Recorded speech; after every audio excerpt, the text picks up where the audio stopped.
এই উম্মত তো এক নেকি দিয়া জান্নাতে যাবে। কয় নেকি দিয়া? একটা নেকি দিয়া জান্নাতে যাবে এই উম্মত। অন্য উম্মতের কথা জানি না আমি, এই উম্মত এক নেকি দিয়া জান্নাতে যাবে। নবীর একটা আদর্শের কারণে জান্নাতে যাবে। সিরত মানি আদর্শ, আর এটা আমরা কদমে কদমে মুহতাজ।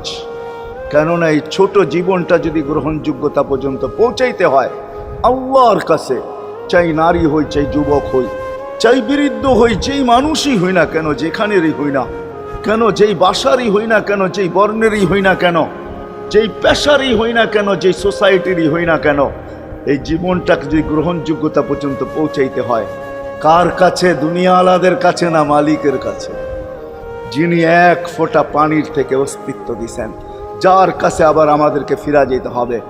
পালানের কোনো সুযোগ নাই। এই জন্যই কোরআন আমাদেরকে বোঝায় আইনাল মাফার। আল্লাহ বলতেছে কোথায় ভাগবে তুমি, বলো কোথায় ভাগবে?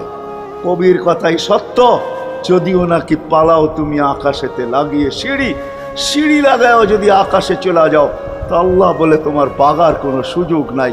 কেননা ইল্লা বিসুলতান, ওইখানেও আমার রাজত্ব, এইখানেও আমার রাজত্ব।